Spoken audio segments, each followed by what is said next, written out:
aleluia, aleluia, aleluia.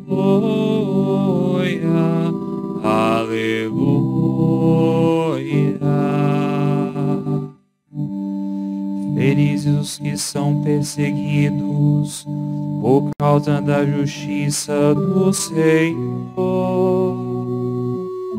porque o reino dos céus há de ser deles.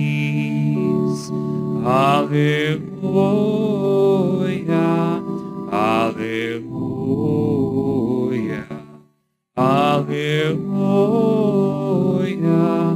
aleluia. O Senhor esteja convosco. Ele está no meio de nós. Proclamação do Evangelho de Jesus Cristo segundo Mateus. Glória a vós, Senhor. Naquele tempo, a fama de Jesus chegou aos ouvidos do governador Herodes.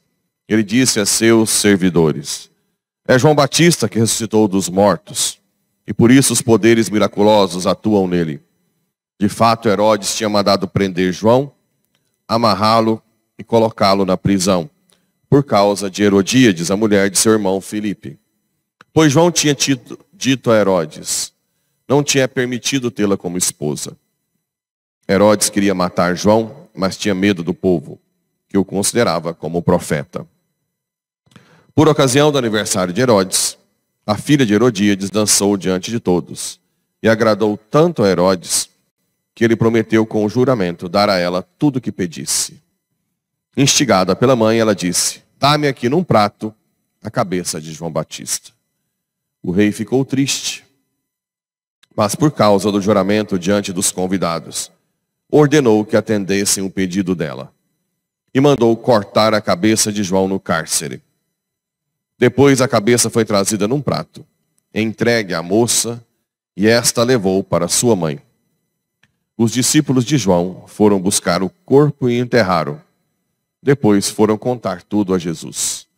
Palavra da salvação. Glória a vós, Senhor.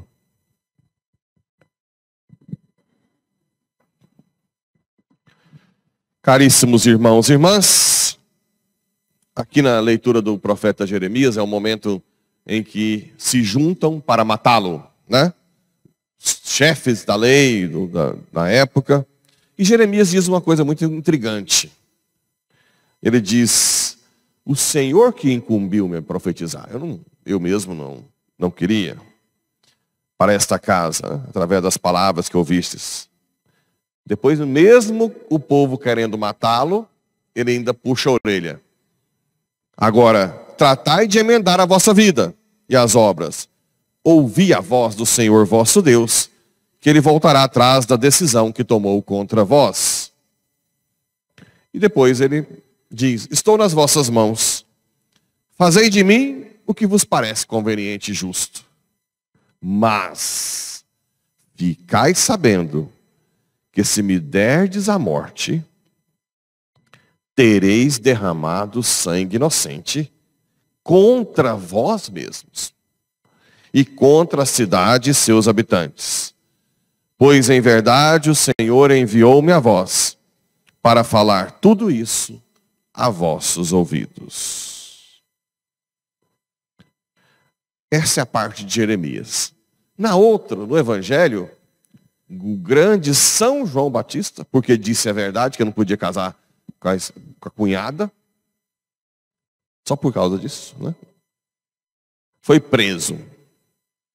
Depois, uma promessinha para a filhinha, que dançou na frente dele, fez ele cortar a cabeça de João Batista, do grande João Batista. O que vocês veem? O que essas leituras mostram?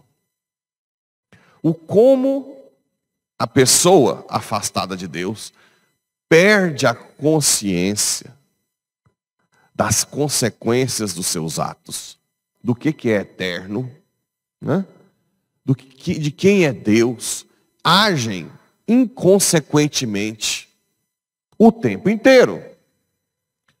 Um rei, um governador, por causa de uma promessinha a uma filha, para não se desonrar na sociedade, mata um dos maiores santos da igreja. Vocês conseguem entender que essa dancinha da filhinha dele acabou com a vida dele para sempre? Onde está Herodes hoje?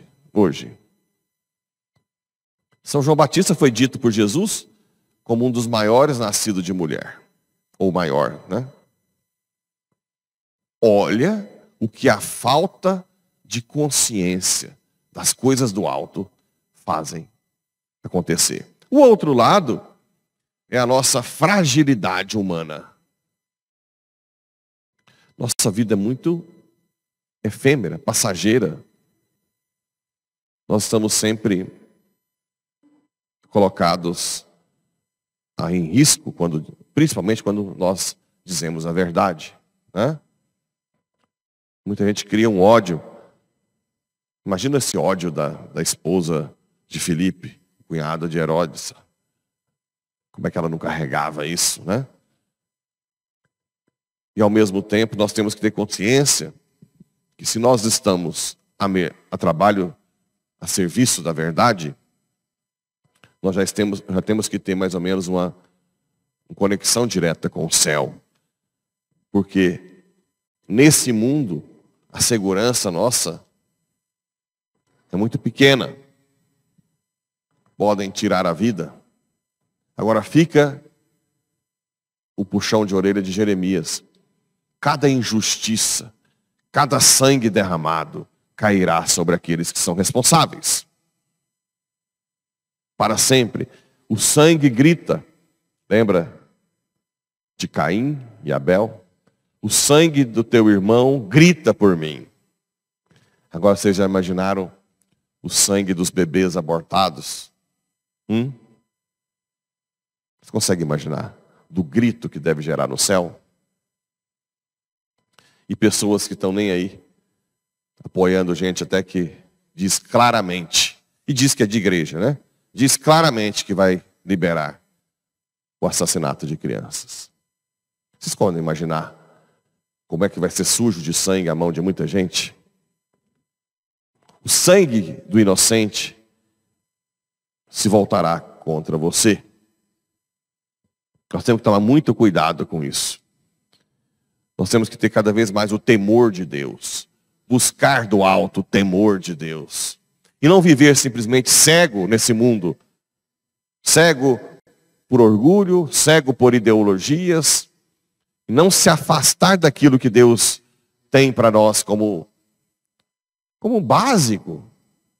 Defesa da vida, defesa da família, defesa da criança, pureza, santidade, castidade. São valores básicos para que nós possamos ser santos. A pessoa que não se autodomina, a pessoa que não tem consciência disso, desses princípios básicos, nunca conseguirá ser santa. Jamais. Nunca. E terá tudo o que acontece. Pensem, como é que vai ser o juízo particular e universal? Olha, é inimaginável para a nossa cabecinha. Mas pensa o seguinte. Uma pessoa que se perde,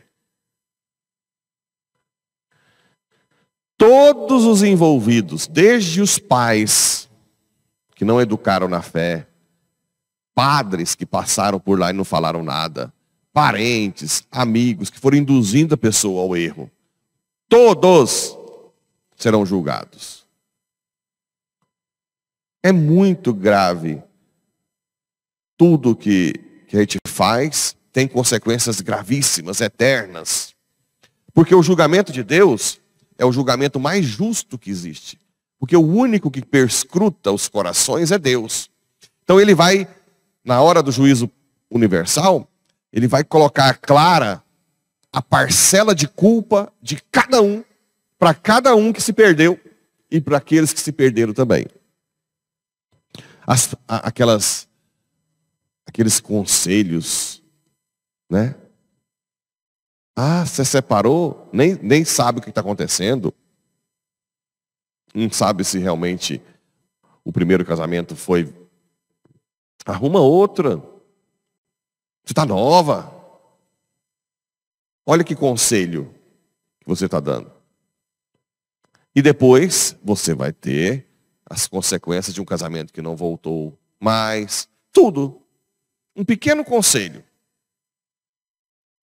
Por isso que a gente tem que ter muita consciência do que são as coisas de Deus antes de abrir a boca. Por isso que o crisólogo, né? Boca de ouro ou palavras de ouro, que ele interceda para que nós sejamos realmente pessoas que primeiro tentemos buscar fazer o que Deus quer, mas também que as palavras que saem da nossa boca sejam para edificar, sejam para a sociedade crescer na fé e não para levar uma alma à perdição. Não façam isso, né? Não deem conselhos sem primeiro estar a par do que está acontecendo, sem primeiro incentivar que siga o que Deus pede. Seja prudente, reze antes de falar. Pergunte para Deus se as suas posições são dele mesmo. Senhor, isso que eu estou pensando é meu mesmo ou é teu? Tira o que é meu e põe o que é teu. É assim que a gente, né? Se você faz uma promessa estúpida, né? Não tenha vergonha de voltar atrás se você vai cometer uma injustiça. Essa desonrinha momentânea na sociedade é muito mais leve do que uma punição eterna. Se Herodes chegasse para a filha e falasse: não, minha filha, quando o papai disse isso, não envolvia erros graves, pecados de matar alguém, né? Mas não. Vai lá e Pilatos lava simplesmente as mãos. São os omissos, aqueles que eu não vou entrar nesse meio. Não, eu não vou lá votar, não. Vou deixar que entre um assassino. Também vai sujar a mão de sangue. Do mesmo jeito. Ou nós tomamos a decisão de lutar pela verdade e às vezes dar a vida por ela, ou o sangue dos inocentes cairão sobre nós.